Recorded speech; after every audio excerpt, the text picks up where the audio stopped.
Once again, the anthem has played, the bets have been made, and now it's time to get paid here. Week 12 on the Tailgate. Pub Sports Radio. I got my guys, Wine Time and Young Guns. I always want to say Young Guns when I see the Y lose. What up, fellas? What up, Cab? Good to see you guys. Shout out to everyone for joining us here early on a Saturday morning, 7 a.m. over here on the West Coast. I texted these motherfuckers at 5 a.m. I'm up. Let's go. Let's get some money. Guns, how you doing today, my guy? I feel great. I got ESPN back on YouTube TV. I got it last night. I was like, yes, the quad box is now full. So I can't wait to get to the college slate. Listen, my Notre Dame Irish are going to give me either heartburn or adulations, or, I'm going to feel jubilant after the noon slate, and got a lot of plays today. I can't wait to talk to you. Well, just like you guys always know, man, this is a best bet driven show. So we don't got a ton of time for formalities. We put it up, get rolling, give you guys our action. There will be no Moose today. Make sure and reach out, show our guy Moose some love. He'll be back with us next week, week 13. But we got it here. We got our guy Gorky with best bets. Jose's going to stop by and drop best bets. I think he's still a positive college football capper. I don't know. I don't keep up. I think he is. Close, if not, because he did sweep the board the first show. But I digress. Let's get rolling, boys. Let me make sure I put up an early game. Well, fuck. I mean, might as well go straight to it here because it is an 11 o'clock game. South Carolina Gamecocks traveling to Kyle Field to take on my Texas A&M Aggies here. I didn't lay the spread here, guys. I've been all over A&M. I've been making money on them. Week 1, I told you guys fade them. Week 2 against Utah State, I told you fade them. They don't cover spreads like this, and Mike Elko don't give a shit. If A&M's winning by 14 points, at the end of this game, they're not going to stuff it in the end zone and go up 21. They're going to leave it right where it's at. So as far as the spread goes, I lean South Carolina. I have no idea what to do with the total, if I'm being honest. Probably would go under simply because I don't think South Carolina is going to score many points. But I did bet this game. I took Marcel Reed's rushing prop over 37.5 yards. And the reason I took that bet is because right now, there is a Heisman push for Marcel Reed. Obviously, you guys have seen him on the rankings in the top 10. Regardless of your opinions, the A&M fans love it, right? They love seeing his name up there, and they've started chanting, Marcel Reed, Marcel Reed. So you're literally going to hear 100,000 plus people today chanting the name Marcel Reed. Doesn't mean that he's going to run, but I don't know about you guys. If I had 100,000 people chanting my name and I had wheels like he had, I'd take off a few times. So I think Reed's going to get his rushing prop today. And the other bet I took was KC Concepcion, anytime touchdown. He scored 3 of the last 3 games and 6 out of the 9 this season. He's got 8 touchdowns total because he scored twice in a couple games. The dude hunts the end zone. KC Concepcion, anytime touchdown. Marcel Reed, rush prop. I move on. Go ahead, Wine Time. Yeah, I didn't end up moving on this game. I wish I would have gotten on South Carolina at a little bit better of a number. Right now, I think it's right where it needs to be. If I could have gotten a 20 at the time, I probably would have taken the points of South Carolina. At the beginning of the season in South Carolina, we all knew, looking at this roster, this team had high hopes. I mean, with Lenore Sellers, you had Nick Herbert, receiver. They had some guys over there that could actually ball, and they had a good coach. They did good in the recruiting trail, and look at them now. They look like a pretty bad team. Shane Beamer is probably 1 foot out the door already. At the same time, I think they've got the talent to at least stay within 20 points in this game. I don't got enough to take on it. It didn't correlate enough for me. If you look at the market, it does, but from the eye test standpoint, A&M's the game could be close in the second or third quarter, and then within 10 minutes, boom, they're up by 30 points. I've just seen it happen quite a bit this year with this team. Look what they did at Mississippi State in that second half. Off this game, but this will be a fun game for sure. What do you think about this one, Guns? I mean, when you say Marcel Reed, they're actually saying Marcel Reeds. Marcel Reeds? Yeah, that's a bad joke. All right, let's talk about this. I'm not sure I got that joke. No, like Kenny Reed. It's like bad college. Oh my God, it was a question mark, not a statement. That's why I said I did a question. Like, sucked. I stink. All right, let's go. South Carolina 1-6 straight up in their last 7 games. They're off a bye week. Are they going to prepare for this one? I don't know. Maybe Beamer is putting his resume in for the job opening at Virginia Tech. We'll see what happens with that one. It might be Franklin. 9-0 straight up A&M on this one. 3 straight road wins too. So they've not only done it on the road. I mean, this team is battle tested and striving to be a college football playoff team and get to the SEC championship. We'll see what happens. But South Carolina has struggled stopping the run this year. They've allowed 206 rushing yards per game, 5.2 yards per carry. South Carolina struggles offensively last 4 weeks. They've only put up 13 points per game, 276 in total offense. So this team is just struggling. Revenge angle here for A&M too. You remember they lost. Forgot about that. 44 to 20. They were 3-point road favorites in that situation. They got beat outright. And now you're seeing them here as a 17.5-point favorite at home. This is revenge type of line. And it was when I look at this one. Also, A&M is 4-1 ATS last 5 games. South Carolina is 1-3 ATS their last 4. I think A&M is going to come out swinging. That line minus 17.5 is telling to me that is line functionality 101, 14-point line swing from last year. Give me A&M minus 17.5. You're on it. You're on A&M here because I'm going to give you more backup for the. It's not just a revenge game. Like there's bad blood because a lot of these same players were still there. Whether you're talking about Marcel Reed or Le'Veon Moss, man, I don't know if you guys saw last year. It wasn't quite as dirty as that quarterback that got his ankle rolled up by the lineman earlier this year. But the South Carolina player that hit Reed on the sidelines, he put the crown of his helmet directly into his kneecap. I mean, it was anybody, whether you are on South Carolina or A&M, you're watching that game and it makes your stomach turn. You're just like, oh, fuck, you don't want to see it. There's bad blood. They don't want it. Anyways, I move on. Shout out to my dude Dutch in the chat, man. Absolutely rolling through NBA this season. Man. He said Texas first half. We will definitely get to that one. But before we do, Guns, I know you finished that one, but it's only right to start this one right here for us, my man. Let's start this one. This is a big game. This has playoff implications on the line. Well, Notre Dame has playoff implications throughout the rest of the season. I mean, they've won 7 straight games ever since they got really, kind of shouldn't have lost that game versus A&M. I'll just say it again. No, slapped. Just do it. They got slapped. Just do it. They didn't get slapped. They just had a piss poor placeholder that couldn't get the extra point to tie the game. But I digress. We're moving on to the next one. Pitt that's won 5 straight. They're off a bye week, and a lot of that has to do with the quarterback change. They put in this Mason Heinchel, and they're 5-0 straight up in ATS, and that QB change. And what you got to know about Pitt is they're pass oriented. They're ranked 35th in pass play percentage, but they're going against the Notre Dame pass defense that has improved, and more so in the pressuring the quarterback. They're 35th in QB pressures, and they're 3rd in opposing INT thrown percentage. Even though they're giving up some yards here, they seem to be able to get the turnovers because they have some of the best corners in the country, especially Leonard Moore, who is one of the finalists for the Blitnikov. I forget what it's called for the corners, but it might be the Thorpe I'm thinking of. The ND defense, it's more their struggles when you look at their numbers. Everybody says like, oh, Notre Dame's defense is bad on the pass. It's like it had to do with the first 3 weeks of the season. They gave up a ton of passing yards, but since they haven't really given up much at all. 298 yards of total offense to opponents, 199 in the passing game, and they have a plus turnover ratio in virtually every single game. I know Notre Dame is more run-oriented, and you can take advantage of the Pitt defense in the pass, but that team can pass. CJ Carr can really throw the ball if he needs to. He's more of just a necessity as far as throwing the ball rather than, if they can run the ball, they're going to run the ball. And I think with Pitt, you look at their numbers, and they do look very good. But look at the last 6 games who Notre Dame has played. Arkansas, Boise, NC State, USC, BC, and Navy. But with you look at the Pitt numbers, they have an actual, their strength of schedule is so much weaker than Notre Dame's here. And also, if you're looking at the over in the situation, Notre Dame is 2-1 to the over on the road this year. This is the 2nd highest road total for Notre Dame. And Pitt totals have averaged 61 points per game this season. They're 5-0 to the over at home.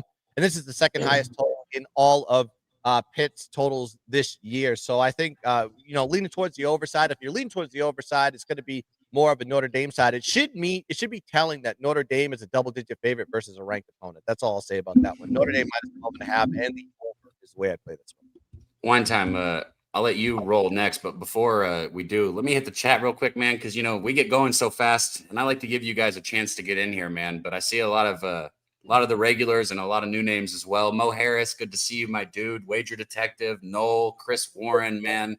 Steve G's in there. He said their playoff hopes are dead if they lose. Yeah, I'm going to touch on that too, just like Guns did. Dizzy Donuts. By the way, did you see Narduzzi's speech about how this game doesn't fucking matter and it doesn't matter if they lose by 100? He goes, we can lose by 100. Doesn't matter. I'm concerned about conference games. They just, So this no is the thing. way. This is the thing. this game right here, guys. Pitt, who knew in the beginning of the season that we're going to be talking about this team not only competing for an ACC title, but potentially going to the college football playoff if they win that game. That's where they're going. It is. And this is what's crazy, guys. In the beginning of the season, they lost to West Virginia in Morgantown. As a really close game. It's crazy to think if they would have won that game, this is a one-loss Pitt team. I had no idea. The ACC sucks, so no, it's not. They do. And a lot of people are saying that the ACC might, I heard that there's some slander that if Duke wins the ACC title game, that they're not going to go to the college football playoff, which would mean no ACC team would, which would be wild if you're going to let a G5 program in because that's the rules. That's just stupid. You got to get an ACC team in there. With that being said, this game means everything to, I think, both teams, more so to Notre Dame. Notre Dame needs to win this game. Why? I mean, I know you're a Notre Dame fan, Guns. I know a lot of Notre Dame fans. This team should not be the number 9 team in the nation. If you ask me, they have 2 losses. There's a lot of teams that shouldn't be that aren't in the college football. I mean, if they played a team like Iowa, that'd be a pretty close damn ball game. No. With that being said, it's a different team than Iowa. For fuck's sakes, this game means Notre Dame would beat Iowa. Well, I mean, he loves Iowa. I mean, yeah, Iowa almost beat Oregon and Indiana, and those are the top 5 teams. Connect at 9. I mean, you lost. I didn't lose. I cashed on the Iowa and all those spreads because I was on ATS. Yeah, but anyway, what my guy Daby Cab and Guns would say. I digress. Let me move on. I coined that guys. I'm in agreement with Guns in this though because Notre Dame needs this win for the committee. If they blow these guys out by 20 plus points in this game, I mean, that's all they really need to do. And I think they're in the college football playoff. They have to win out, obviously. But ever since those 2 losses, they've been pretty much blowing everyone out they saw, including a USC team that a lot of people are saying is going to compete and potentially make the college football playoff. And they blew the doors off of them in that game. That wasn't even close. Pitt, I think they have a lot to play for next week and going forward. Do I think Pitt can stay in this game? Yeah, but at the same time, I mean, Marcus Freeman knows in the back of his head, we got to blow these boys out. That's probably what happens. I'm off this game. Didn't move on this game. Notre Dame should roll. You talking about LSU's future coach, Marcus Freeman? No, he ain't leaving Notre Dame. I'm just he's got to go. Look, it's fine. Anybody that says that, I'm like, okay, watch. I'm telling you, the only school that he's going to leave for is if the opening is for head coach of Ohio State. Okay. So real quick on this, because y'all already made good points. I think this is a bad team acting like a good football team and a good football team that's on their final leg right here. That's what we said. Notre Dame is a wounded animal. Pitt is masquerading as a good football team, but they're not. Okay, so I've been saying week in and week out to myself that I'm going to take Jordan Love's rushing prop. And I don't fucking get to the window with it because it's always 97.5 or 102.5. And guess what? He hits it every fucking week. Maybe this is the week I should get there. I just haven't done it yet. If you guys haven't seen the documentary that they did on Jordan Love, super interesting. He's a crazy character. The dude has no emotions, right? He's slightly on the spectrum or whatever. And I don't know why. Jordan Love is Jeremiah Love. Jeremiah Love. Sure. Sorry. Jordan Love at Green Bay. My bad. Slip up there. But Jeremiah Love, he's on the spectrum. So no emotions whatsoever. So he doesn't get too excited. He never gets upset. It makes me like the dude even that much more. He's just real fucking even keel, focused on business. I might take his rush prop here, but let's go to the next one. You should hear him in interviews. I heard him in an interview this week. Oh my God, what a wet blanket. You're so right. He's so fucking, yeah. You can't even joke with him. He just he's locked in. That's the best running back in college football right there, guys. And that guy, Jadavian Price, too. That's the best duo of a backfield in college football right now. No, it's Jadarian Price. Jadarian Price. Sorry, bro. We don't know the name of lesser schools' little bitty running backs, bro. We keep up with the bigger programs. He would be starting at a lot of Power 4 schools, though. That's for sure. Yeah, 100%. All right. Let me see if we got another early one so I don't miss it. Cincinnati's an early one, right, boys?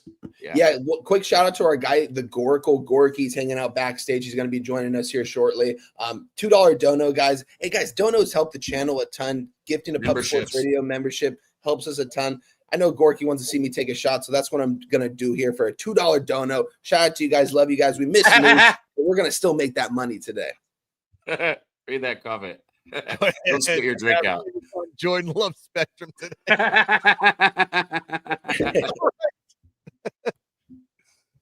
All right. 1 second, because I'm going to retweet this, man. Everybody should do the same, man. Hit Pub Sports Radio, hit that retweet button. And if you're on Twitter, man, or X, whatever you want to call it, which this isn't out there yet, so I don't think a ton of people are, jump over to Pub Sports Radio on YouTube, man. Let's get this chat popping. Let's see if we can get the 275 today.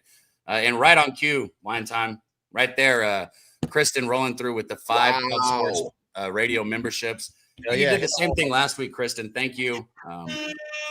Can't thank you enough. I'm glad you get to rock with us every weekend. If you got that membership, all we ask is renew it, pay it forward, man. Show some love back. Let Kristen know you appreciate her. And let's go, man. Arizona traveling to take on Cincinnati here. You talk about a team in Pitt, you know, that surprised people. Cincinnati has surprised the hell out of me this season. But I think Cincinnati has actually now, don't get me wrong, they're not a great football team, but I think they've earned it. I think Cincinnati should probably be a little bit higher ranked here than 25th. I like the over, and I like Cincinnati here, but I haven't bet this game. I want to hear y'all's thoughts. This is an interesting game right here, guys. You guys know me. Going into the season, I was really high on the Cincinnati team. We took them against Nebraska in that opener. We got the cover. They probably should have gotten the win on that last drive. Couldn't end up doing it. And if they did get that win, we're sitting here looking at a one-loss Cincinnati team that, you know what I mean? It's just a couple wins away in the Big 12 to making a Big 12 championship potentially. And if so, then that'd just be so crazy.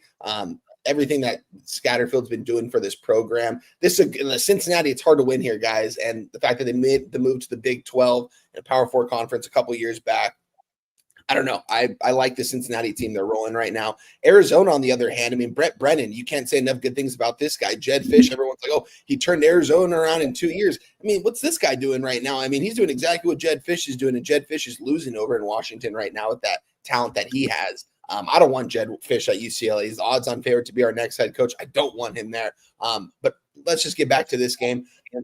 Giving 6 points with Arizona does seem like kind of a lot because this team has been in every single game, and we have seen them blow some teams out. Yeah, give or take the competition, the teams they have blown out, but passing attack is deadly. The kid from Servite, local kid right here, you know what I mean? Noah Fafita, guy can make every throw on the field at 5'10". He throws a good ball, man. I mean, some of his deep balls it's kind of crazy that he can throw the ball that well, and his mechanics, how smooth they are. I like Arizona. I just can't move on him here. I think Cincinnati might roll here, being at home, knowing that they need this game. They win out. They're going to the Big 12 title, and even if they lose that Big 12 title game, who knows? Maybe the committee gives them a slap on the wrist and gets them in to the college football playoff. I'd like to see it happen. I like Tyree Walker, the transfer from Wisconsin, the running back. The guy's a bowling ball. I mean, I don't know who would want to tackle that guy at 5'9", 230. Guy's freaking massive, and he's quick too. I'm off this game, though. What do you got to say about this one, Guns? I would say this, and there's a lot of people. There's, the Sharps and a lot of people saying, "Oh yeah, Arizona is live today." I was like, "Can you name a West Coast team that has traveled to the East Coast and been successful?" And I'm talking about the Big 10. I'm talking about the ACC, and I'm talking about the Big 12. It's not a lot of teams that have been successful. And then you got to look at Arizona on the road. It's like, what has Arizona done on the road? They got their ass kicked by Iowa State, 39-14.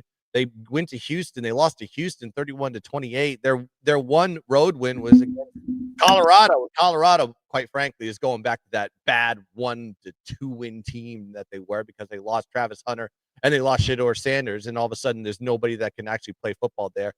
So their numbers are a little bit skewed on the road side. But, I mean, when you look at Cincinnati, there's one thing that you got to know about Cincinnati. They play well at Nippert.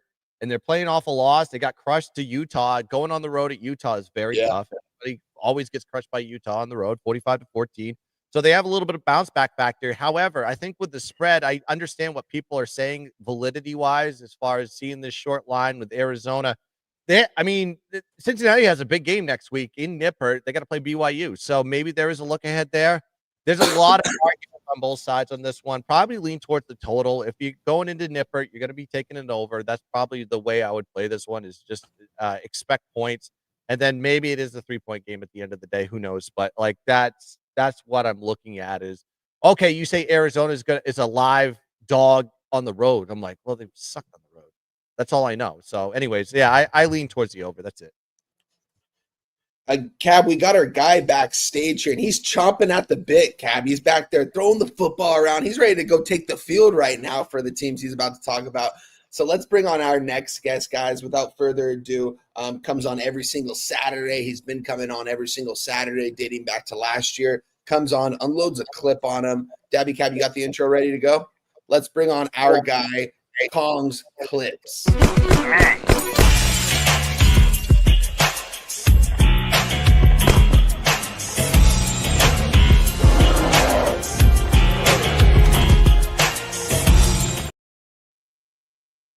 Yo, happy Saturday. Kong's in the building. Feels like a serious Saturday. Need to focus in. Need to make some money, bro. These last few weeks, we only got a couple weeks left of the regular season in college football. No better time than now to start making some of that money. Going to start at the top, man.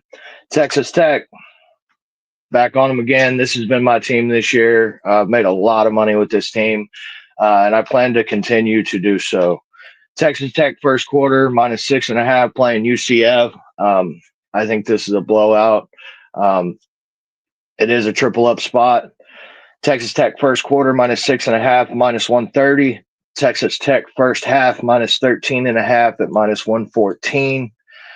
Texas Tech -23.5 at -110. Off to the Notre Dame Pittsburgh game. Excuse me. Notre Dame comes in to play this Pitt team. I think Pitt's going to be outmatched here. I think Notre Dame comes in. I think they put boots to ass. I'm laying the points with Notre Dame, 11.5. Notre Dame does need style points to stay on track to make it into the college football playoff. Late touchdowns are an option here. Notre Dame's defense has been stepping up over the past few weeks. I think they can shut down this freshman quarterback with some exotic looks on defense. Laying the points with Notre Dame. Also took their team total over 33.5 at, I believe it was -115. I think Notre Dame puts up points here, and I think they roll. Cincinnati, game guys were just talking about. I'll go there. I'm laying it with Cincinnati. Cincinnati coming off a huge loss, turning around, being favored in this game. I do have a note here. Teams that lose by 30-plus points and are favored in their next game since 2021 season are 120 and 41 straight up, with 101 of those teams covering by 7 or more points. Huge trends to the Cincinnati Bearcats here. I'm laying the 6.5. This offense has been clicking. I wasn't high on Brendan Sorsby at the beginning of the season, but this kid has proved me wrong time and time again this season. I think you lay the points here with Cincinnati, and I think they get you a beautiful win by double digits. South Florida playing Navy. I'm laying the 10.5 with South Florida at -110. Got another note here. South Florida, 24th in the country against the run, allowing 115.1 rush yards per game. That number does get a little worse on the road, but they should shut down this triple option of Navy. South Florida comes in and rolls, guys. I think they put up points. I think that they score 3 touchdowns here. They cover this number. I don't see Navy being able to put up too much offense in this game. Lay the points with South Florida. Ole Miss. Do not know what's going on with this line. I did see that a couple Florida players were announced to be playing this week. I laid the 13.5 early in the week with Ole Miss. Better team. This team's on a roll. Florida, I called it last week. Florida's checked out, man. To go into Kentucky and lose the way they did to Kentucky, this Ole Miss team is leaps and bounds better than Kentucky. I just think Florida's season is done, and it's time to try again next season. I'm laying the points with Ole Miss here. You can get an 11.5 right now. I think it's good through the 13. I think it's a 3 or 4 touchdown game here. Lay the points with Ole Miss. Alabama playing Oklahoma. Should be a highly contested game. If this was at Oklahoma, I don't think I laid the points. With this being at Alabama, having to lay under a touchdown with this Alabama team, the way that Ty Simpson has been playing, I understand Oklahoma's defense is one of the best defenses in the country. I just think Ty Simpson can shred this defense. Not many quarterbacks have been able to do that this season, but not many of the quarterbacks in college football are Ty Simpson. He's got weapons. I think you lay it with Alabama here. Anything under a touchdown, I think is good money. Georgia at home playing Texas. Texas, since joining the SEC, is 11-3 in conference. 2 of those losses were to Georgia. This game is at Georgia. We know what they do at home. Lay the points with Georgia here. Don't overthink it. Georgia minus 6.5. I did also play a Georgia third quarter minus 0.5 point. That has since moved to 1.5 points. I think it's still good money. Georgia third quarter minus 1.5 at plus 100. Kirby Smart makes his adjustments at halftime.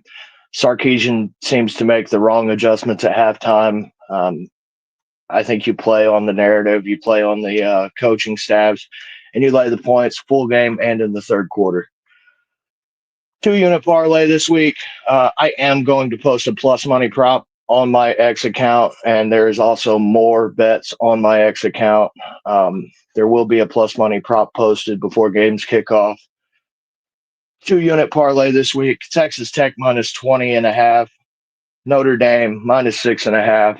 South Florida minus 6.5. And Ole Miss minus 13.5.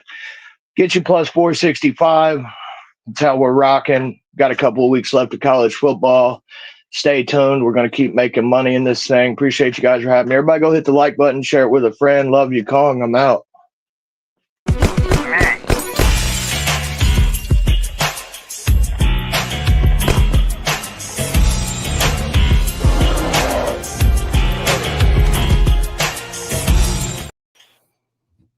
Fuck. Got the Kong treatment right there. Big screen, full screen. You guys don't want me big screen. I'll give you some props. I'm gonna bust Kong's balls. How does Jose not have Iowa and USC on the graphic? Bro, look, and here's the deal. He's gonna be like, "Oh, Cab didn't send it to me." Like I go through and send him like a check of the games. Like, bro, if I don't put a check on Texas, Georgia, if you're listening, Jose, just go ahead and fucking assume that we want the graphic for it, okay, bro? Like, damn, he's supposed to be coming on today too, so we can give him shit on screen. I'm pre-warning you guys. He's gonna try and put it on me. It's not on me, bro. It's called, what is it? Common sense guns? Is that what it is? Mm-hmm. Is this the game we should move to right now? Is this where y'all want to go? Let's go. Let's go to this one, guys. All right. I already know Wine Time's going to be on Oklahoma, which probably means Guns is going to elephant walk on Oklahoma with Wine Time. That's you have no idea where I'm going. Okay. Let me just say my thoughts here. Then I'll let you go. Oklahoma is a dog shit football team. They still haven't beat anybody good in the SEC. Tennessee on the road does not count because Josh Heupel doesn't count if you beat him anytime past October 31st or mid-October. If you beat him in November, December, it doesn't count because he finds a way to lose games. I've said it and I'll say it again. Oklahoma had 44 fucking yards of offense at halftime, and Tennessee had 242, and somehow Tennessee was losing that football game because they found a way to lose it, okay? Yeah. I don't like this Oklahoma team. I know their front seven is good, but I think their secondary is vulnerable. I think Simpson and Williams are going to tear it up. I told you guys I'm bringing back Oklahoma first half last week. We cashed it, but you can't bring something back if you just cash it one time. Oklahoma first half -3. Let's go. We're going to get paid. Yeah, guys, I'm on a different side, but I'm also on the full game, not the first half. So maybe we can both get paid in this. And I'm also on 2 plays in this, not just the Oklahoma side. But yeah, Dab kind of touched on it. I mean, this offense from Oklahoma, guys, this is nothing I'm going to tell you guys is impressive by any means. It's really the BV defense that he's been throwing out there every single week, that defensive front. I mean, we saw what he did to that Tennessee offensive line a couple weeks ago. It's also Joey Aguilar, guys. I mean, keep in mind, this guy is also a bum. And if you're a Tennessee fan, you wish that Nico was still there, because if Nico was still there, you'd probably only have one loss. They would have beaten Georgia in that overtime game. And that's not even a question, Tennessee fans. Let me hear it in the comments if you guys disagree with that. But Tennessee, we got any of those in the comments? I don't think we got any of those. But anyways, guys, I digress. Let's get back to this game right here. I can't take it anymore. Digress has got to die. We got to kill it. I said it once, bro. All right, Why you I said said it 8 times? I do it too. I apologize for You digress as well? All the time. Too much. I got to give me Oklahoma here. I think this defensive front is going to be a handful for the Alabama offensive front. Guys, I think Alabama has the best trio of wide receivers in the nation, probably better than A&M, just as a whole. If you look at it from a talent perspective and probably like the next level, all three of these guys are going to be getting drafted probably in the first round and probably be playing in the NFL at a very high level next year. Ryan Williams still has a couple years left, but Ty Simpson, I mean, there's no secret why he's performing the way he is right now. And then you get Ryan Grubb back there to call the offense for Kalen DeBoer. They really missed him last year calling that offense. You got him back.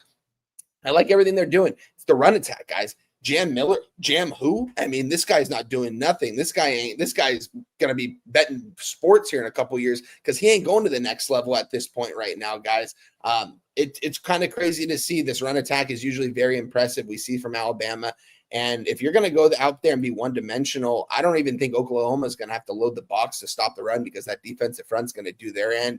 And you probably throw a safety on a couple of these wide receivers that Alabama has and force them to throw the ball downfield, force Oklahoma to also tackle in open space, which they are very good at doing. I think Venables makes the proper adjustments on defense as he's been doing throughout his entire career. Who's a better football team here, guys? It's Alabama. It ain't even close. So I'm going to look at these roster perspective, 4 or 5 stars everywhere for Bama. I get it. Quarterback-wise, Ty Simpson, way better than John Mateer. John Mateer, I mean, he does good against lower-end competition. SEC play, we see what he does. It's nothing impressive. I'm also on the under 46.5, minus 110 here. We gave it out earlier this week. I think the only way Oklahoma covers this game, if it goes under and if they create turnovers, give me Oklahoma, give me the under. I love this bet. The line's not moving. I haven't even looked at my God. Why'd you make me look at this? Let me look at the market really quick here. I wish you wouldn't have said anything, bro. I got to bet this shit. I don't care how good their front is. Alabama, 64% of bets, 67. What do y'all think Jam Miller's rushing prop is? Oh, dude, do not take Cab. Don't take it. I'll take the action if you want. What do you think the number is? 44.5. Guns? And that's a guess. I don't know. Hold on. He's looking. No, I'm not looking. I don't have it on my phone. Actually, while Wine Time basically talks for an hour, I'm capping college basketball. So I'm proud of you for that. I love college basketball. What do you think Jam Miller's rushing prop is? Is it 56.5? Receive rushing. Yes. Okay. Both of y'all had pretty good guesses there. I probably would have guessed 50 something as well. It's at 39.5, man. Ooh, that is an under. No. His attempts are at 10.5. I'm telling you, man, if he gets the ball. Well, take his attempts. I would take his attempts over then. Because he might go 12 carries for 30 yards, but he's going to get more than 10 carries, I would think. He's going to get like 3.3 yards per carry. It'll be like 10, or something like that. It'll be like three something a carry. Bro, he had 12 carries for 15 yards against Tennessee. What the fuck? Tennessee's defense is what the fuck? I would stay as a friend. I want to talk you off that. Yeah, but I just think it's going to cash, bro. That 39.5. It's just principle, bro. I'm 1-0 betting his prop too. I'm not going to take it. We'll move on. We'll what is the word? Guns. I already forgot. We'll I don't know. I don't know what it is. Can we talk about this game? I'll keep it short and simple. Basically, I agree with Wine Time. The under is the way to play this one. I don't want to get away from the side. I mean, because there's Bama has revenge. They lost 23-3 last year in Norman, kind of crushed them, took them out of the playoffs. I think Kalen DeBoer is going to probably emphasize that all week. You don't know what Bama team is going to come out here. The Oklahoma defense, I said, has been impressive all year. 264 yards of total offense given up to opponents, 2.5 yards per carry on the ground. That's probably why the rushing props are so low. And then at 182 passing yards per game, 12.4% sack rate. So they do get to the quarterback. However, the defense has shown some weaknesses in the passing game. 315 yards given up to Ole Miss and 393 in the passing game given up to Tennessee. Bama is the team that wants to pass the ball. High pass play percentage. They're ranked 26 in the country in pass play percentage. So they're going to want to throw the ball more. And that's, they're not a running team in any way, shape, or form. But the line is a little bit short. From a system perspective, you want to see the line go in the opposite direction, or you want it to be like Bama blowout type of line. It's not. It's very short. Bama is 5-0 straight up in ATS at home, which is kind of making me stay away from the side. But Oklahoma is 7-2 to the under this season. Only overs have happened when the total is 50 or more. That was 2 spots, 52.5 and 55. This is 46.5. And I think it dropped to 45.5 if I looked this morning. And I think this is one of the lower numbers that we've seen in a Bama game. So I don't know who's going to win this game. I don't know by what spread, but I think it's going to be low scoring, rock fight type of situation. I think Oklahoma Bama under is the way to play this game. You're muted, Cab. Yeah, well, that's what I heard, because you made it sound like you were going to go against Oklahoma, and then all you did was join him on the under. I mean, that's cool, but you're like, oh, you don't know, like, well, you might as well take what you said. Here's what you said. You said you're going to go ball wash. I don't know. I'm paraphrasing, but it's like, oh, you're Wine Time's going to ball wash Oklahoma, and then Guns is going to like back him up. I was like, you don't know what the fuck I'm going to do. Well, and I know what you did too, Wine Time. I saw that strategy to try and act like you were not. I get it. Fuck y'all. Alabama first half, man. All right, what's our next game? I like that, actually. I like that. Bama at home first half has been absolute fucking money. Don't get Cab too excited here, guys. Nope, it has. It has. Fuck it. I'm jumping on that. I'm tailing with Daby. Fuck that. Okay, there you go. No, you're not. Let's go to another SEC game, Cab. I'm down. Game that I know you are on, but you're involved in it in a little bit different of a way here. Arkansas LSU, guys. And is this line accurate right now? Are we actually seeing 4.5s across the board right now? I told y'all Arkansas was going to win this football game. I mean, guys, listen here. I mean, Arkansas, LSU, this is from a talent perspective, who's got the better roster? It's LSU. It's not even close. We know Arkansas doesn't give up, though, led by their quarterback, Taylor Green, the 6'6", 245-pound running back playing quarterback. I mean, this guy, I hope he gets a shot at the next level and he makes some kind of roster in a preseason game, just rushes for like 80 yards, because it's a handful to tackle this guy. Like, I don't know if you're a defensive player, like a safety corner trying to tackle this guy. No fucking thank you. With that being said here, LSU, it's a dying team right now. We don't know who's going to be their next head coach, who wants to be their next head coach at this point. It seems like everyone's always on the hot seat going in there. Yeah, you're going to make a lot of money, but you also are expected to win 11, 12 games every single season. LSU should be a lot better this year. Give me Arkansas. This team is fighting till the very end. They've been in almost every single game this year. There's too many guys on this Arkansas team that want to still make the NFL, that want to put up some good tape against a good defense. Shouldn't even say good defense, but LSU is a pretty good defense, actually, giving up only 20 points to Alabama last week. Give me Arkansas. I got the +6 -120. It's down to a 4.5. It seems mean right now. Circa does have a 5. That is the only book that's really hanging a 5 right now. So that is very interesting. But I'm on Arkansas +6. So the difference here in these two teams is expectations, right? Well, you're LSU, you got expectations, college playoffs or bust. That's literally your expectations. Arkansas, I don't want to say they don't. Bowl game or bust. Yeah. I'm not saying they're saying playoffs. They don't want to go to the playoffs, but it's not playoffs or bust for Arkansas. So, like, at this point in the season, the motivation factor for LSU is out the window. It's completely gone. Whereas Arkansas on the other side, they're still playing football. And Taylor Green is the most mobile quarterback in all of college football. Yeah. Look, I got the worst beat of my life with his rushing prop last time that I was on it. I mean, he was covering on the last play of the game, and then he got a 19-yard intentional grounding, and it came off the stats. And so I lost the fucking bet, right? I didn't want to bet that again. I didn't want to bet the next day. I didn't want to bet for a week, even though I still did it. That shit sat so wrong with me. So I got to be fucking crazy to be back on his rushing prop. But I did it. I took 55.5 over 55.5 with Taylor Green.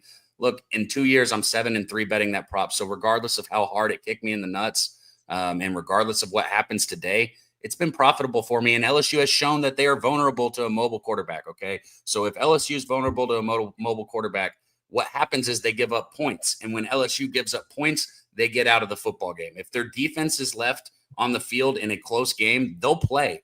But that's not going to happen here. Arkansas finds the end zone. I think this is an Arkansas football game. What do you think, Guns? I mean, Arkansas is definitely going to find the end zone. I mean, it doesn't matter what defense they face. They seem to find the end zone. This team is hungry for a win. I mean, 7 straight losses. They're off a 3-game home stretch. They're getting back on the road. But despite their record, look at Arkansas's numbers. They have a plus 2 point differential, plus 54 net yard average, 484 yards of total offense per game, 35 points per game, by the way, in that span. And LSU, what have they done? Their numbers are actually kind of worse, except for the point differential. They're 5-4, but they're plus 5 point differential, plus 14 net yard average, and they only average 342 yards of total offense, 24 points per game. LSU has been terrible in conference play. If you look at their numbers in conference play, they only put up 304 yards of total offense, 90 rushing yards, minus 85 net yard average, but they have a plus 5 turnover ratio. They're capitalizing off turnovers. They're 1-4 straight up in ATS in conference play. After Arkansas fired the head coach after that Notre Dame game, where Notre Dame actually put the boots belt to ass, or as Kong's Clips said, boot to ass. Lost by look at the games that they played. They played relatively close. Tennessee, I think, is a good team, right? They lost by 3. A&M, last time I checked, they're undefeated. They lost by 3. Auburn lost by 9. Mississippi State lost by 3. They are on the precipice of winning a game in conference play. Also, LSU is 2-5 ATS last 7. I'm sorry. LSU is covered last year as a 3-point road favorite. 34-10. So there is a revenge angle here. If you actually look at the history between these two teams, the home team is 1-4 straight up in the last 5 meetings when these two teams meet. I think LSU is a falling knife, and I think this Arkansas team is playing a little bit motivated to go get an SEC win for their interim coach. Give me Arkansas plus 4.5 and sprinkle that shit on the money line. Let's go, Guns. That's what I like to see. I should join you guys on this, but I got so much action early. I don't know. Like, I've got so many props early. We'll make some more action, Cab. Hog, pig, sue. Bringing up that the over though, right? Too. This game probably goes over. Wager Detective bringing up that Pittsburgh Notre Dame game. I want to read it off really quick for him, Cab, just while we're talking about it. The Cincinnati split right now. Wager Detective 65% of tickets, 52% of cash on Cincinnati. So that's 35% of bets and 48% of money on Arizona. And the line is now a 5.5. It is moving towards Arizona. Interesting, yeah. All I was gonna say is, I think it was Steve G in the chat. He said Cavi's spoken on Spectrum OG. That one was funny too. I smoked the hell out of that strain. That sounds like a good. That goes back to the Jeremiah or Jordan Love comment, however you want to take it, which one it was. But anyways, here we go. We move on here. What game should we go to next? I don't know what time is this one. Did I? This is the last game on the board, but we can go to. That's what I thought. Yeah. I want to make. I don't know what's funny. Cab, how does he have a Kansas State, Oklahoma State graphic, but not an Iowa USC? Like what? I don't know. And isn't he supposed to be here right now too? Yeah, he should be here in a little bit, guys. Shout out to our guy. We'll text him right now. Like, we got this, bro. Listen. We got this, and we can't get Texas, Georgia. Like, don't get me wrong. Number 19 in quotations, Virginia, traveling to take on Duke, who is the favorite in this football game because Virginia is dog shit and should have lost more football games than they have already. I didn't bet this game, but come on, look at the line, look at the rank. You know what to do here. Wine time. I want to know what your thoughts are because I haven't watched either of these teams enough to bet it for myself. I mean, guys, it's a Cinderella story right now for Virginia. I mean, who thought in the beginning of the year that we'd be sitting here talking about Virginia maybe making an ACC title game, a college football playoff appearance? Chandler Morris is out for this, and that is the starting quarterback for Virginia, who's just done a really good job transferring in. Guy was a 6th-year guy. Guy had been everywhere. Coming into Virginia, turning this program somewhat around. Heading into a very hostile environment that Duke's got over there, guys. This place is going to be rocking. Duke is right now the favorite to actually win the ACC right now, guys. That's why my comments earlier when I mentioned that this might be one of the times where an ACC champion might not make a college football playoff because they have 3 losses out of conference. I don't agree with that. I think if you win a Power 4 conference, you have a ticket to the college football playoff. Doesn't matter what your fucking record is. You can't let a G5 program like USF or Tulane or Memphis in. I mean, why are these guys even being talked about right now? They're going to get blown out by whoever they play anyways. Iowa should be there, guys. Come on. With that being said here, I could only be on Duke here in this spot. I'm just not going to do it, guys. I know guns, but G5 programs have 2 losses. They're still going to get in. You know what I mean? I just don't like it. But with that being said here, I'm off this game, but this is definitely a Duke spot. I think Duke has everything to play for here, going against a backup quarterback. Didn't move on this one, though. My phone has been blown up. I was just trying to text Jose, and I was like, hey, one of us missed some graphics. No. God damn. I told you guys my dad's buddy is in Vegas. What a fucking idiot, man. I sent him my fucking card, and he goes, let's go. That bet's in. I said, what do you mean that bet's in? Did you parlay them all? And he said yes. I'm like, come on, man. Fuck. The pressure is on now. No, fuck you, man. I sent you my whole card. Why did you parlay the whole thing? I mean, I'm fine with that if you also solo bet them, but man. All right, well, Guns, take this one away. Do you have anything in this ACC game that pretty much defines who's going to go to the ACC title game? I can't believe it's Virginia and Duke. It's like we're talking about college basketball. What are we doing here? I don't know. But you have UVA coming off their second loss of the year. They're 8-2 on the year. A loss that I saw coming with Wake Forest. I did cap that correctly. By the way, only one touchdown was scored in that game, and it was a punt return, not a single offensive touchdown. Granted, it was Chandler Morris that got hurt there early in the game, so that kind of made that game a little bit different. But Chandler Morris is going to play in this game, and that's why the line. Yeah, I believe that's why the line dropped. The last I read that he is playing. Let me double check. Chandler Morris. Wow, is aiming for return 32 minutes ago. Wow. Okay.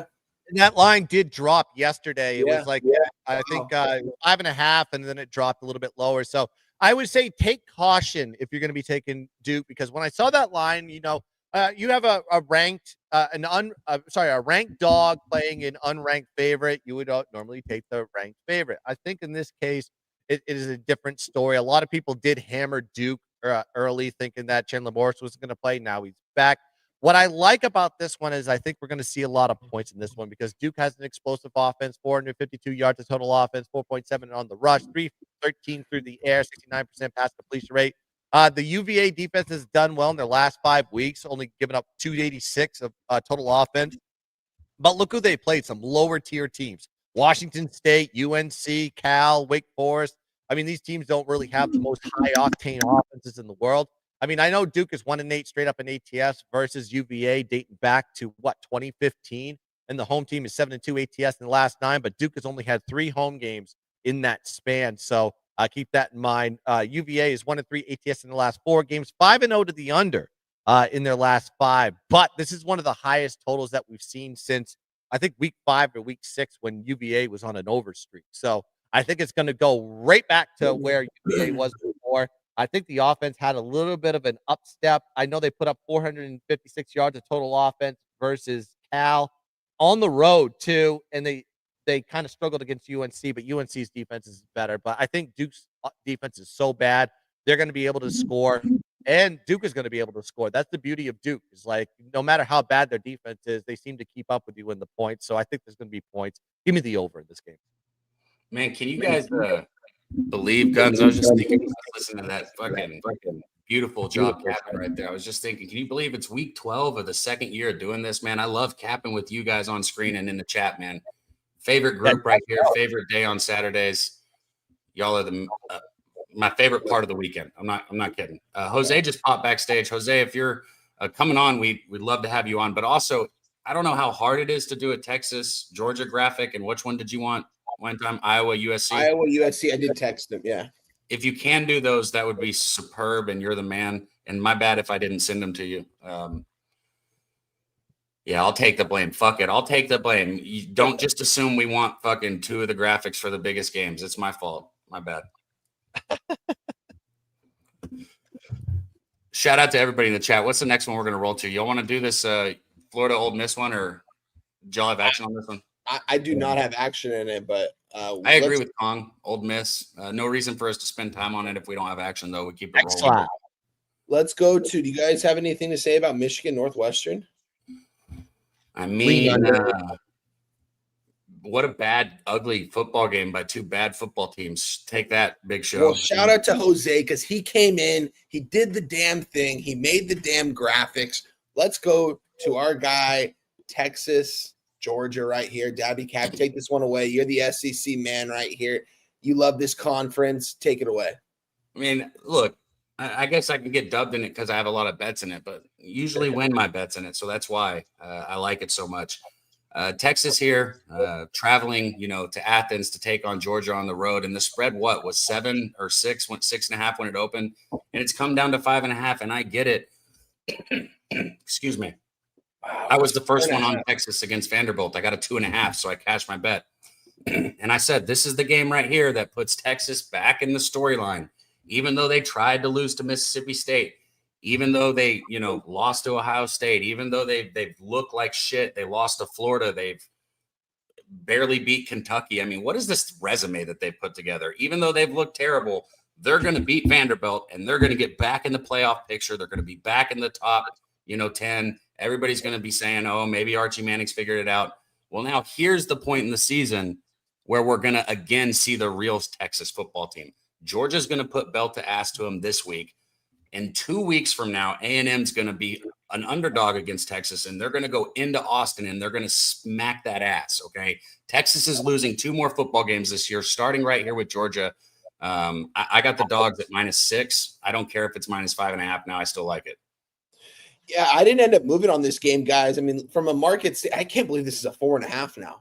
That's what we're looking at is 4.5 pretty much across the board right now. So this line is moving towards Texas. Only a couple of books have moved it towards 4.5, but I don't know. I'm off this game entirely, and we know what Georgia does, and that's win football games. We know it firsthand when Gunner said, shout out to him. I got to thank him every week for taking that, going down on the 1-yard line against Florida at the largest cocktail party. Love that. That was so good. For real, dude. That was amazing. So I'm off this one. Guns, do you have anything in this game? I think it correlates to a total. I think when we look at these two teams and the SEC, we're going to be looking at a rock fight. Keep in mind, these two teams face each other last year. Of course, they faced each other in Texas. Georgia did prevail, and Georgia did prevail in the SEC championship on a neutral field. The totals in those games were 50.5 and 57.5. Now you got the total that's dropping below 50. It drops below 50. It's great. And when these two teams meet, it's usually an under. It's 3-0 to the under last 3 meetings. Last season, with UGA was a dog in both of the games. Now you're seeing them as a favorite. That should tell you a little something, hint of where the game is going to be going. And if Georgia is going to control this game, it's got to correlate to an under. And even if Texas is the team to pick, it still correlates to an under because their defense is so good against the run. Georgia wants to run the ball. But I wouldn't sleep on Gunnar Stockton either. Gunnar Stockton, when he has to, as a necessity, pass the ball. They can do it. I think they have they're 22nd in the country in pass completion rate, and they're 39th in passing yards per attempt. They just don't pass the ball a lot because they don't have to. So I think this is going to be one of those spots that if you're fading Georgia at night, go ahead, see what happens. But I think the total is more enticing under Texas. I struck a nerve with my dude Chris, man. Shout out to Chris. I'm not going to go over all the comments, but he said Aggie hating on Texas. Typical. Look, you're right. I am an Aggie fan, and I do hate on Texas when it's appropriate, bro. Last year, if you would have asked me about A&M at this point in time in the season, I would have said they were a joke of a football team. Can I say one more thing, Abby? Well, yeah, go. All right, think about your money for a second, and you have to pick between 2 guys, and they're standing there, one on the left, one on the right, and you have Steve Sarkisian looking at on the left side, and you have Kirby Smart on the right side. Well, that's not even a question. If you say anything other than Kirby Smart, you're just slow. That's what I mean. So why would you take Texas? On the road, too, right? Correct. Yeah, it's like, do you trust Sarkisian in a big spot to get you your money, or do you trust Kirby Smart, who is proven to get you the money? That's all I'm saying. It's like Sarkisian is a bona fide offensive coordinator playing a head coach right now. I want to give a quick shout out to our guy Wager Detective. We missed this $10 donation. Why did Wager Detective wait for the line to move to 5.5? Wine time, you took a shot for Gorky, $2 dono. Does it mean you take 5 here? No, it means to take another one here, though, Wager Detective. Shout out to you for supporting the movement. We've got our capper waiting next backstage right now, guys. If you What guys a strong word to use to describe this guy. I'm just kidding. All right, guys, without further ado, let me take this shot really quick. Boom. Shout out to you, Wager Detective. Without further ado, let's bring on our next guest here. You guys see him Monday through Friday everywhere on Pub Sports Radio. See him here on Saturdays with us on the Tailgate. You even see him on Sundays with Jimmy the Bag breaking down NFL at the end. So let's bring on our guy by way of Virginia, now making his home in San Antonio, Texas. Really loves it out there. Let's bring on our guy, Jose Bouquet. What up, Jose? Hello, everyone. So there we go. There we go. Hello, everyone. Nice to see everyone. Yes, I have a bunch of plays that you guys are all going to shit all over. I can't wait. Oh, come on, man. You can't come in like that. You can't come in like that. Just say we're going to cash some. I just would go with producer who caps. I'm cashing. You guys are going to hate all the bets, but the bets are cashing. I'm just saying, Jose, where do you want to go? Wine Let's time start said here. capper. I would say producer who caps. I mean, but it's just That's words. probably more accurate. That's probably more accurate, Cab, if we're being honest. Let's start here. Texas wins this game outright. Texas money line plus 174. Texas plus 5.5. Get him the fuck off of here, bro. You had a good run, Jose. Thanks for coming on to the show. All right, we got a break. We got it. Let's go. They're gonna win this game outright. No doubt in my mind. Texas money line. Texas plus 5.5. Wow. Okay. Shock the world, Texas. Yeah, this line, I think this line was just meant to get Georgia money. It's super short. It should be like 14 points. Texas has been terrible all year. Arch Manning is awful. And yet 6.5 down to 5.5. And Wine Time said 4.5 as well. So Texas wins this game outright. I know you have something in this one, Jose, and I know our guy Guns is going to have something to say in this one because this is his conference. So this is probably why the graphic is here. My conference, man. All right, yeah. Yes, I just get. Yeah. Let's talk about this one. You guys go. You guys go for it. Yeah, I counted Marshall last week. I'm taking my money and running. I'm leaning Marshall Jose, she here. put a whole unit in the chat for you. Yeah. There you go, Kristen Hess. Shout out to you, Let's Kristen go, Hess. Kristen. They don't win today, Kristen, but good luck. God bless you. That's awesome. And when they lose this tonight, Kristen, I hope to see you on Sunday so we can rejoice in the doghood.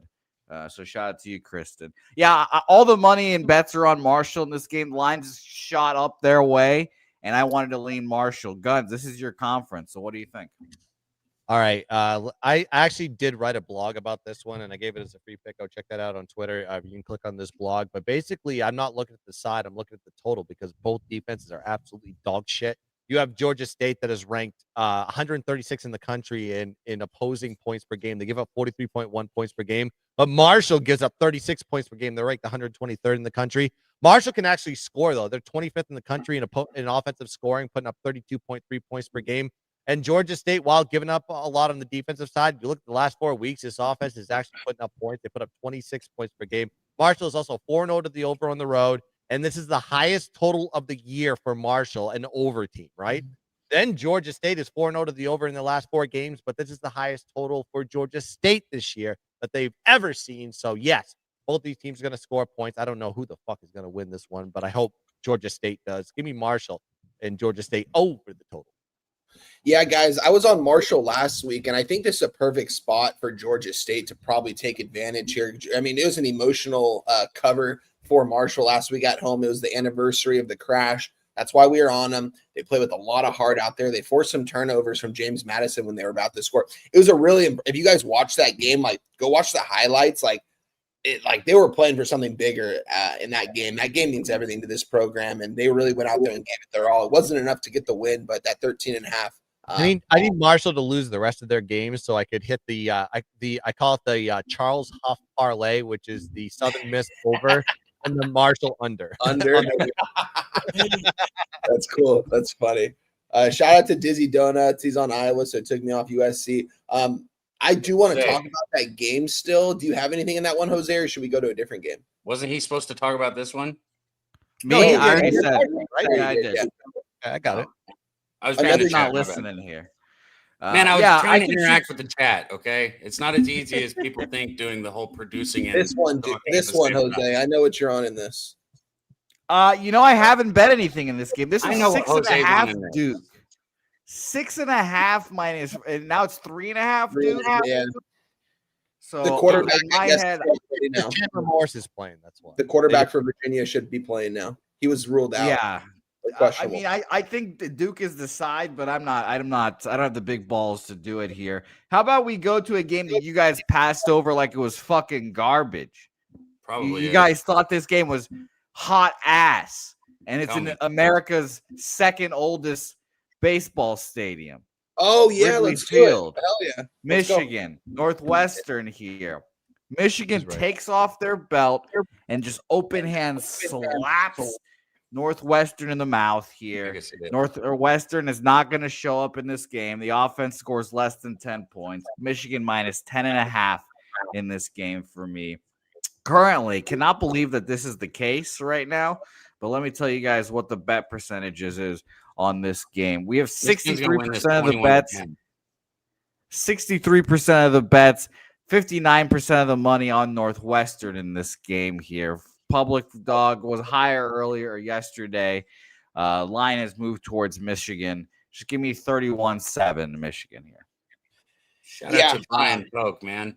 Yeah, Polk on. new on. members. I don't know. Shout out to you, Brian. This Yeah, an Brian. this an interesting game, guys, because I would normally be on Northwestern this spot because they show a lot of heart when they play. Man, they didn't cover against USC last Friday. It's a tough travel spot, and Jaden Maeva pretty much avoided throwing a pick six by tackling that guy at the 1 yard line and getting the touchback, getting the ball back, scoring. Northwestern, we know what they can do: play defense and run the ball. Preston Stone. This guy's throwing 100 yards a game. This guy's like 26 years old. It's kind of crazy. We expected better out of him. Northwestern's still a pretty good team, but I agree. Why is Michigan double-digit favorites here against Northwestern? It seems like Michigan should blow the doors off them. I just don't like this Michigan team. The fact that this Michigan team is 18, the fact that they're ranked has me a little shooken because they got smashed by USC. They haven't beaten anyone good, and when they did, it was by close margin. It's because of the brand Michigan. I get it. I don't like this Michigan team. That's why I couldn't move on him because there's no way I'm laying 11.5 points with a true freshman at quarterback and Bryce Underwood, who looks pretty bad out there. If it wasn't for that run attack, this Michigan team would be in the dumper right now. So I'm off this game, but I agree. It seems like a Michigan smash spot. Heading to Tailgate. Hell yeah, Kristen. yeah, Have fun at that Shout out tailgate. to Kristen there. Which tailgate Send should Georgia, probably. Texas. Wow, Yeah, probably. that's Man. awesome. man. Yeah, Shout Kristen, out to send us some pictures on Twitter. Would love to see. By the way, see never vibes in over my there. life have I ever met a ugly Kristen. Never. you. Hey, Shout out to you, Kristen. Kristen, between hot. between They're X and always, they're YouTube, always pretty. between X and YouTube, we got almost 600 people, man. Shout out to all you guys rocking with us. If you're on X, jump over to YouTube, Pub Sports Radio. Hit the subscribe button and join the chat. We want to see you in there. Yes, agreed here. So I'm going to quickly keep shooting through my games here because I have quite a few. Texas State, Southern Miss here. I was shocked to see that Cabby wanted to talk about this game as well. At I least don't. I just send in the fact that you made a graphic about this. Just go through your games. I'll be back. I was shocked that he suggested to talk Okay, about this. I'll game. talk about the gun belt. So you're already piquing my interest. I'm paying attention to that. I can't believe that Texas State went from 6.5 point dogs to 3 here. Suspensions from the fight from the other week, maybe, but I mean, like, are they going to be? I think this is the ultimate. GJ Kenny gets his players focused, ready to go, and they beat Southern Miss here. I fucking hate Texas State. I hate them. I loathe them almost as much as I loathe Oklahoma, who we'll talk about here shortly. But they win this game outright. 64% of the bets, 83% of the money on Southern Miss. And this line has moved from 6.5 to 3. Texas Texas State wins this game, but I took the +3 -105. I want to give you my cap, and I agree with you 100%. This is a flat spot here for Southern Miss. I mean, Southern Miss is kind of sitting in the driver's seat right now in the gun belt. I mean, they are kind of going to in that position right now. Texas State, yeah, they've had their hiccups. I agree with that, but you've kind of seen this Southern Miss team kind of fall back to earth in these situations. They are just winning the turnover ratio, +3 turnover ratio, +2, 2, 3, 4. That's how they're winning these games, but they're not winning by a lot. They beat Arkansas State by 6, but they had a +4 turnover ratio. They only beat Georgia Southern by 3, and they had a +2 turnover ratio. You should be winning by 2 touchdowns in a lot of these situations. Now, if Texas State has the ability to not turn over the football, they're going to be fine. And I think that's one of those situations when you see a low. I think Southern Miss was like a 4.5-point favorite on the road, which made sense. And I took Southern Miss, but they're a -3 favorite at home in a spot where their numbers are actually better at home. I think they have a +13-point differential. No. This is a flat spot. I'm telling you, Texas State's going to win this game. I just know it. I can feel it. It's the gun belt. I know it's my conference. So yeah, Texas State's the only way I'd play this game. Shout out to Guy Julian Cesario, 999 dono. If you guys don't know Julian, now you guys do. Bro, It's one of the I best. can think about taking. I don't know if he was taking shots with us. He was always he was not. Yeah, that's what I thought. But I can see the smile on his face right now, man. What a good guy, man. He's driving up north, listening to the fellas, cap some college football, giving us a donation, blessing our action. Shout out to you, Julian. You're the man. Good luck on all your games today, guys. Let's see here. Jerry Jones. It's nice to have somebody not taking all those shots too, just in case. Exactly. All right, guys, we got to get to it because Jerry Jones has had enough about all these other games. He wants to talk USC. He wants to talk Iowa. He's on USC. I get it, guys. USC, it's a very good football team. They're playing their best football at home. Give or take, they did go on the road and beat Nebraska in a hostile environment on a night game, which we were on. I've been pretty much spot on about this USC team all season long, as I've been spot on about this Iowa team all season long. We've been cashing them like crazy, whether we're on them or against them. This is a good matchup here, guys. Iowa, we saw them go into UCLA last year at the Rose Bowl. Coach Kirk against Coach Foster was probably the biggest mismatch of a head coaching to date, and UCLA beat them. Coach Kirk said after the game that the team wasn't mentally prepared to travel back west. They weren't really mentally prepared at that time, and it wasn't really the play on the field. It was more mental. Going into this game, this is the best 3-loss college football team we have ever seen in college football right now. They have lost to the number 2 team ranked in the nation, and they have lost to Oregon, who is another top 7 team in the nation. Their other losses to Iowa State. We know the rivalry there. You're muted, Cab, so I can't hear you, my guy. That's such a bold comment to make, bro. Well, it's true. Like now you got me wanting to go back and look at all the 3-loss teams over the Cab, last come on. years. Well, yeah, but please, after the show, do that and let me know if there's a team out there. No, but anyways, I digress, guys. Give me Iowa +7, -120 here in this spot. They're going to take care of business going on the road to Southern California. These Southern California kids aren't going to know what hit them when these kids from the cornfield come after them and go after them one-on-one coverage. They're not going to have to load the box. They're not afraid of this run attack from USC. King Miller, sure, but they're down a lot of their running backs. King Miller's only going to be able to do so much here. Jaden Maeva is going to have to step up in the pocket and throw the ball to receivers, not just in open space, because Iowa doesn't miss these guys in open space. You have to beat them vertically down the field, which no team has been able to do this year. Oregon, the most efficient run attack we've seen against Iowa in the past decade on Saturday, and they had to win on a last-second field goal, 39-yard field goal in the rain, in the wind. It was devastating. Oh, man, I still have nightmares about it every single night since Saturday about my plus 10,000 to win the Big Ten. $40,000 right there, man. It would have been nice, but it's over and done with. Give me Iowa +7. They're going to stay within one possession, if not win this game outright. Gronowski's a gamer. He's the most winning quarterback in college football history, and they ain't going to take 2 losses on the road here, or 2 straight losses. They're going to go on the road to USC. Be prepared. It's a rainy game. Guys, I don't know if you could hear. I've never seen it rain this hard in quite some time. It's pouring outside. I ain't leaving all day today. It is raining hard in Southern California. That benefits Iowa. We saw what happened last week against Oregon in the rain. Give me Iowa +7. Sprinkle that money line. Let's go. Ain't going outside today. Go ahead, Guns or Jose, whoever's I've got nothing.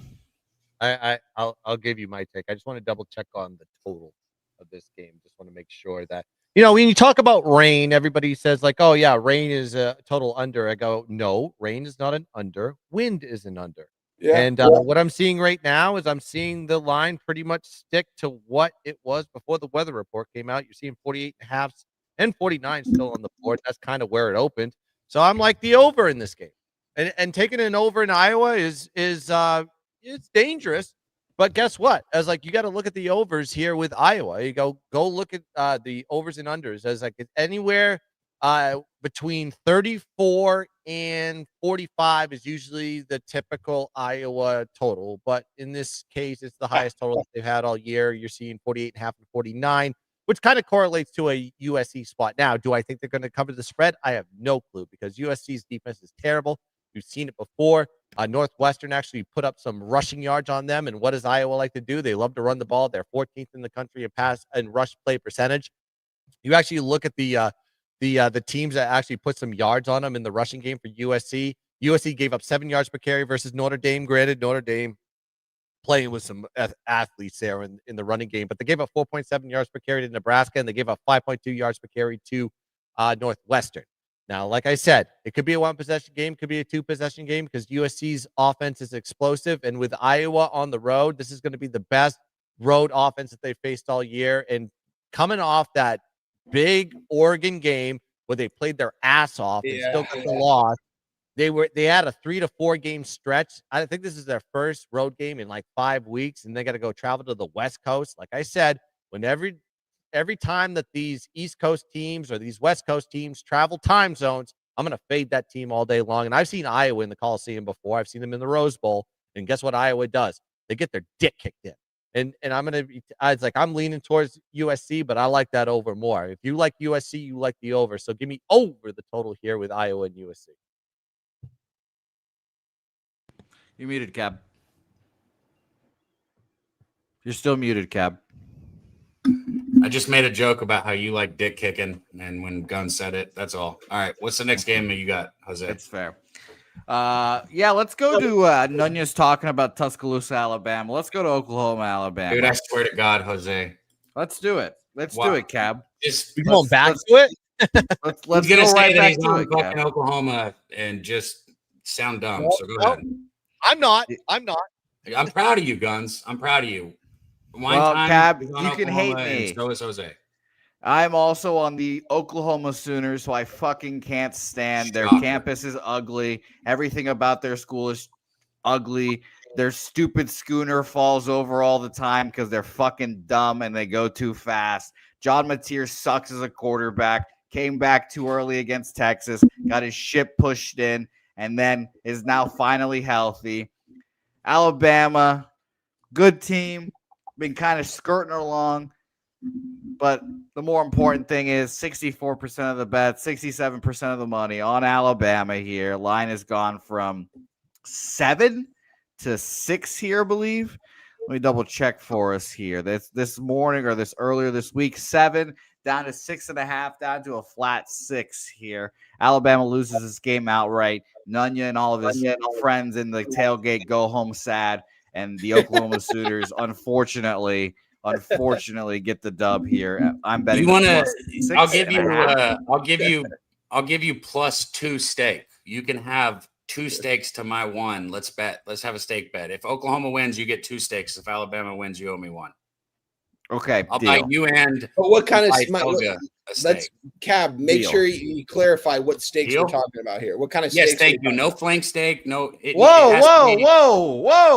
Filet or ribeye. Those are your 2 choices, and those are my options. For real. I thought the man that wins the steak or loses the steak gets to choose his steak. Oh my God, You guys are killing me. But I'm on them plus 6, and now I'm on them for 2 stakes against Cab money line. So that's more important, obviously. And filet or ribeye. Sure. Deal. All right. You and Helga will not be getting 2 steaks for dinner, but maybe you can take her to a nice one anyways. Shout out to my guy Meals too. Says wine UCLA shocks the world. 35-point underdogs. Nico is out. Quarterback Luke Duncan is in. I sent the boys the picture of me with him a couple years back. The kid's like 6'6", He's a great pocket passer. Shocked the world, UCLA. Going to Columbus, Ohio. Let them know. Let's go. All right. Oh, Shut up. we're going to say something here. Over 200 you motherfuckers watching us on YouTube. Over 300 you motherfuckers watching us on Twitter.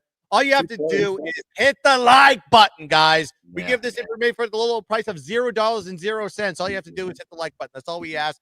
Support the show. Support these guys. Wine Time, Daby Cab, and Jose. Let's go. Thank you, Guns. Well said. Well said. Jose, you got more trash that you want to spew on here or what? Yeah, I've got plenty. Let's talk about the Texas A&M Aggies. Right, let him get done. Wine Time. Good God. Texas A&M Aggies versus the South Carolina Gamecocks here. Yep, Cap. Let's go at it again. Let's go at it again. South Carolina plus 17.5. Just make the game close. Just make the game close. I'm fine with that, bro. Whatever. Just we need a 14-point win for A&M. We'll tip our hats. We'll call them our daddy, and we'll move on. 7-point win. South Carolina keeps it close. Shane Beamer, good enough coach. Lenore Sellers, not a good quarterback, allegedly, but we'll see. I don't know. But I think Texas A&M, sitting fat and happy right now. They don't feel motivated to go out there and slap that ass by more than 14 points here. I have South Carolina by 17.5 minus 105. Market it in this game. As you guys know, that's all I'm about here. 67% of the bets, 63% of the money on Texas A&M. This was a 19.5. Is now 16.5 here. So I am on the fighting cocks of South Carolina here. This makes me feel better about the A&M bet. Yeah, he tries the good shit, Guns. And also, I was going to say, I don't necessarily have a huge feel on the spread here, but there are better bets in the game. I've already given them to you guys. KC Concepcion, anytime touchdown. Marcel Reed over 37.5 rushing yards. Go ahead, Jose. Keep going. Next, TCU BYU. I am on the TCU Horned Frogs here, plus 3.5, minus 115 for me. BYU, 71% of the bets, 58% of the money on them here. Line has gone from, let me find it here, 6. Let me double check that. Yes, 6 from the 9th all the way down to 3.5, 3 here. I think TCU can win this game outright. TCU plus 3.5, minus 115, for me. I'm with you. We didn't talk about this game because this is the last game on the board for tonight. 8:15 start over there in Utah, 7:15 start over here on the West Coast. I'm on TCU plus 4, minus 120. Gave it out on Thursday night, gave it out with Jim yesterday, and the line just continues to move towards TCU. BYU is a fraudulent football team. They've barely been getting by on a lot of these games.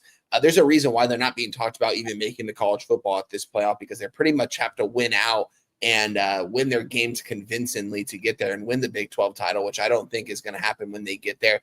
Give me TCU. This is a team that I've been fading all season long. I've been really successful against it, but this just seems like a spot where TCU can really play some of their best football. I hope Josh Hoover can get the ball in the hands of guys like McAllister. This guy McAllister is going to be playing in the NFL next year. This guy's going to be going in the second round, probably maybe third round in the NFL draft.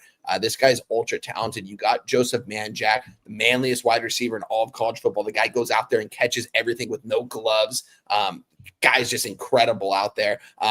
Give me TCU and give me them on the money line. I think they win this game outright, but I like the plus 4 a lot more. Guns, anything? Yeah, I mean, I understand the position here. I think the line is a little bit short, but stepping in front of BYU and Provo is dangerous territory. I've tried to do it before, and I always get burnt. These fucking soaking Mormons and these guys and their roommates shaking the bed as they're fucking trying to simulate fucking thrusting these cocksucking guys that can't fuck if they're married. There's something wrong with that school altogether. But Provo at night is dangerous territory. I don't care where the Sharps are taking the money. I don't care anything about that one. But I will say this: there's 2 instances that I think that the line is one BYU's team altogether defensively and some of the offense as well, a little bit banged up, so they're not playing at 100%, and the fact that BYU has a look ahead because they have to play Cincinnati and Nippert next week, so there could be maybe overlooking this TCU team, I think. But am I going to step in front of this game? Absolutely not. You take your side, you take your whatever. I'm going to pass on this game completely. Beautiful. I'll quickly keep rolling through. I've got 3 games left. I know it's a lot, but we'll make them quick here. You guys mentioned Florida, Ole Miss here. Kong saying Ole Miss is going to smash, beat their ass. Well, I forget what the quarterback for fucking Ole Miss names is. The guy who was going to the Heisman, whatever his name is, doesn't matter. Florida Gators come in there and make that game at least semi-interesting. Shockingly enough, this was a 14.5 at like Thursday.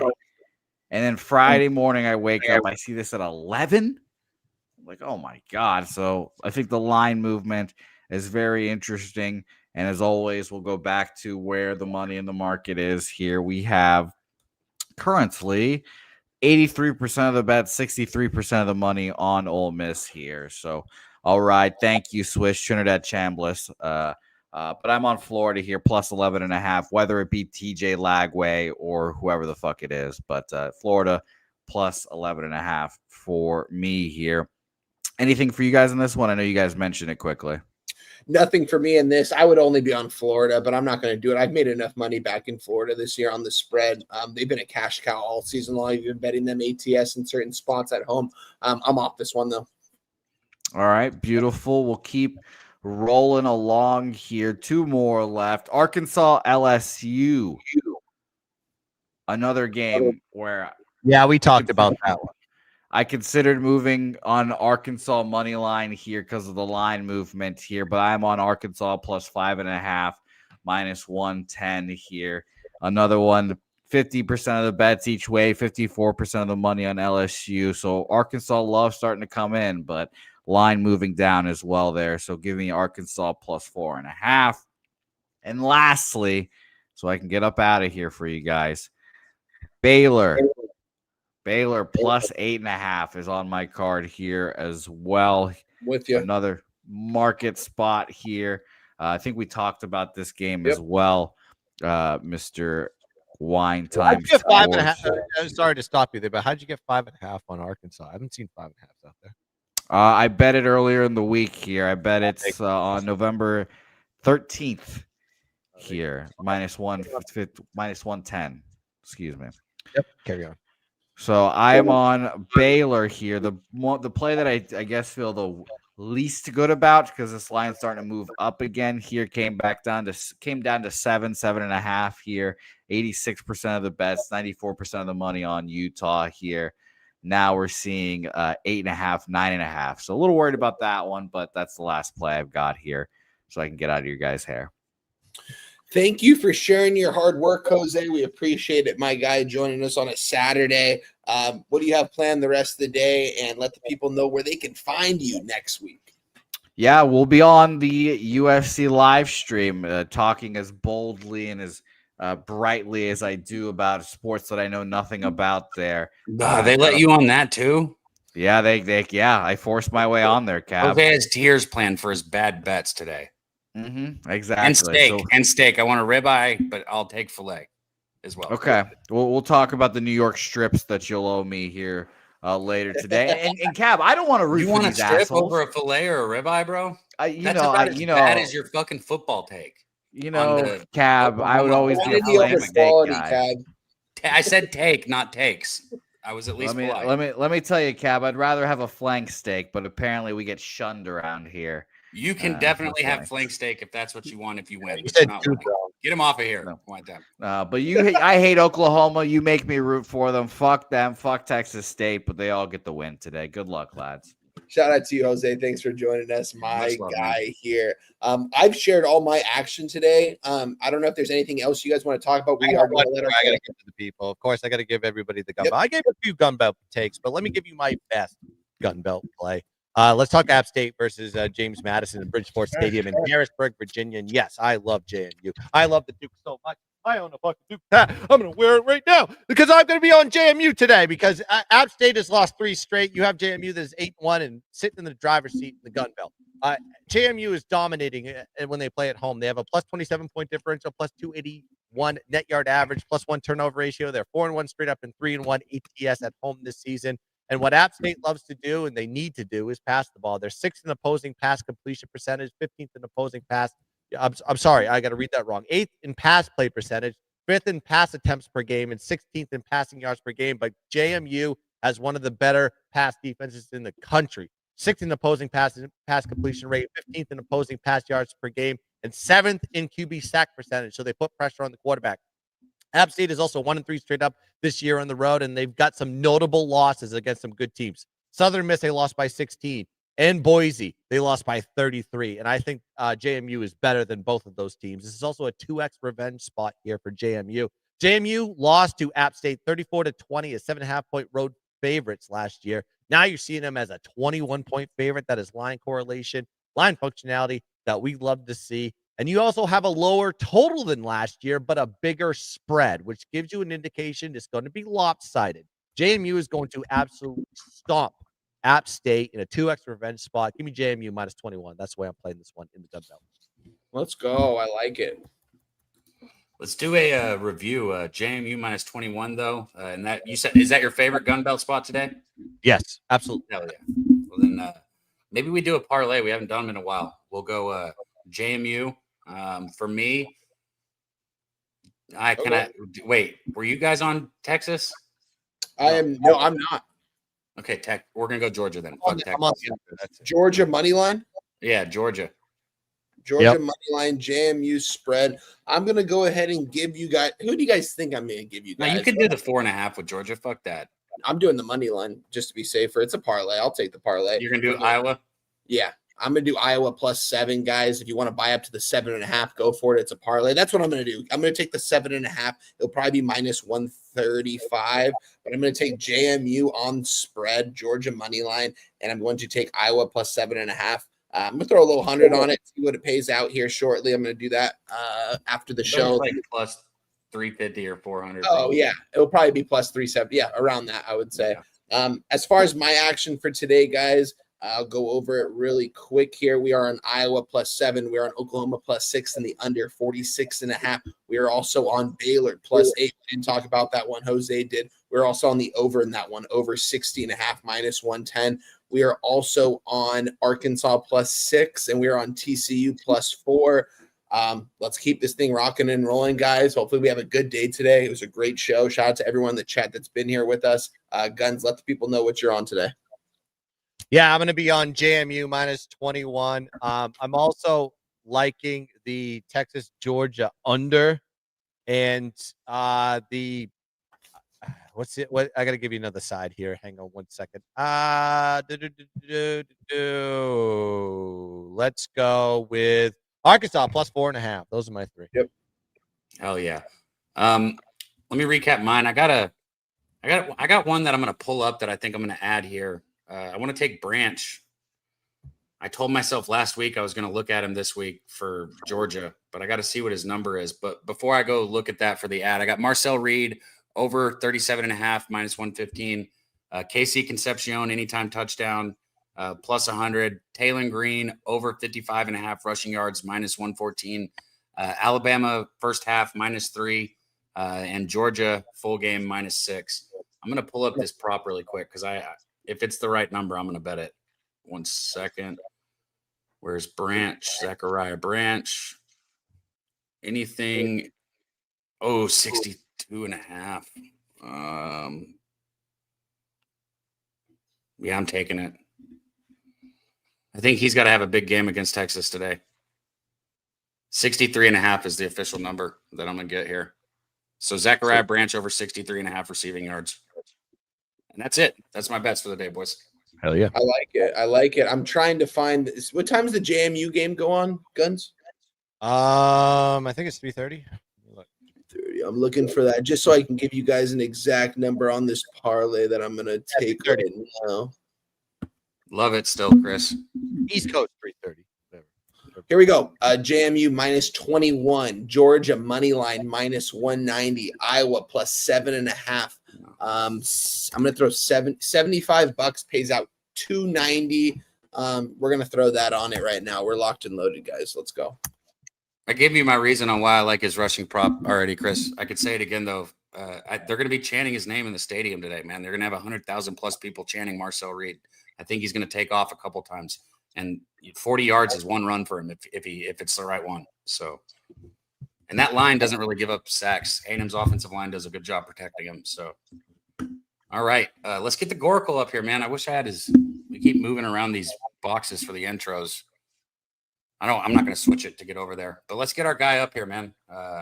Every week, man, he's coming in here and done nothing but get hotter and hotter and hotter as the season goes, which is you want to see start winning when it counts, right? And this week he promised he's not going to run off to go fix a ticket. So shout out to our guy. Let's get him up here. Gorky. What up, Gorky?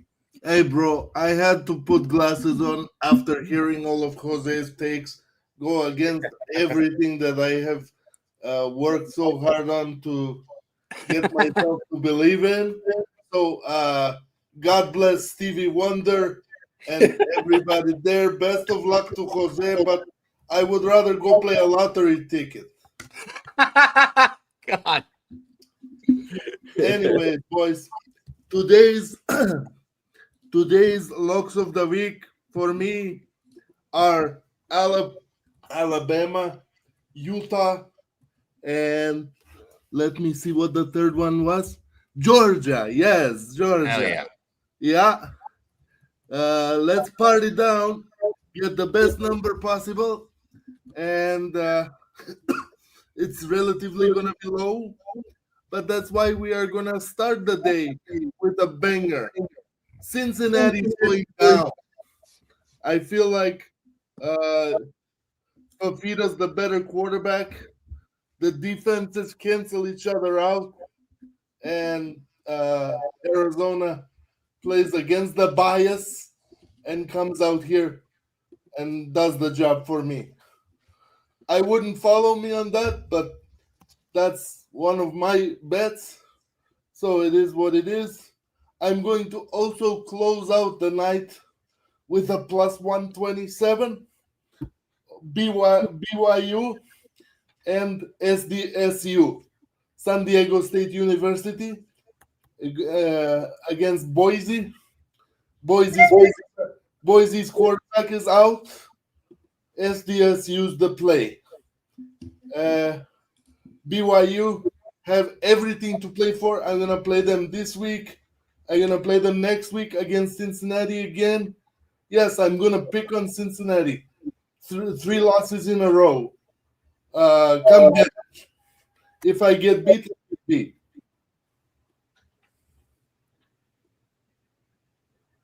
I'm looking here at BYU. You've been on BYU at the right time this year. You've had a good read on this BYU team, Corky. Look, BYU now have everything to play for still. But if they get one more loss, their season is essentially over. These guys are grown-ups. They are on average like 25, 20. No, they are on average. I know. He's not wrong. 20, He's Foreman retreat married. 3 years. They're grown-ups. They go on these missions, take 2 years off of their eligibility, and then freeze it and then come back. 6 And- months. No, but that's what happens. I don't know And so- if 26-year-old virgins are grown-ups, but I hear you. I mean, They're not virgins. No, they're married with kids. These motherfuckers. These guys married. They're like 20. Okay, my bad. They're grown-ups then. If they got kids, they're grown-ups. yeah, exactly.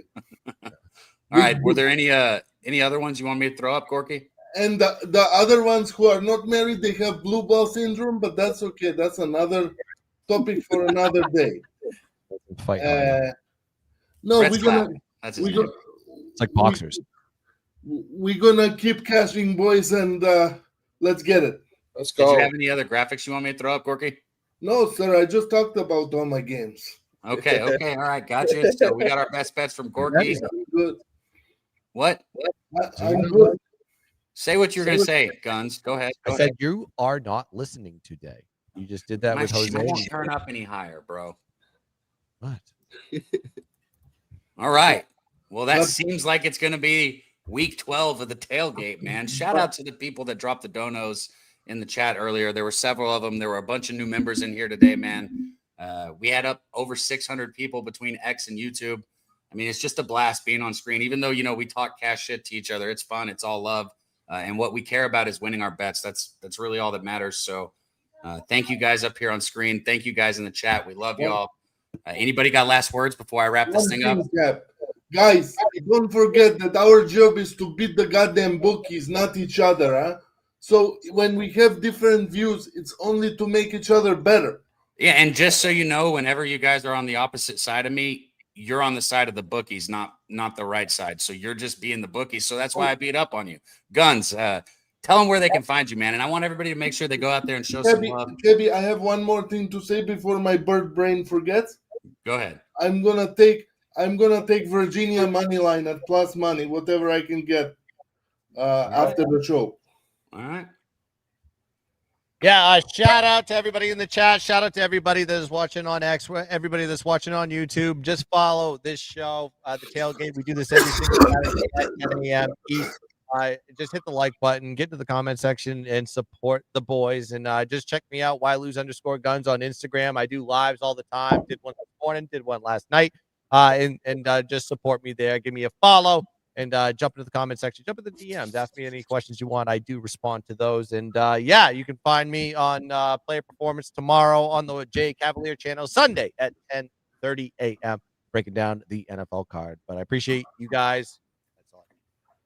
Let's go. Shout out to everyone. To the window comment go, man. Somebody put to the window. I was say, Gorky, can you get us to the window on the way out, Gorky? No, that's only for videos. You have to tune in on Mondays. Okay. All right.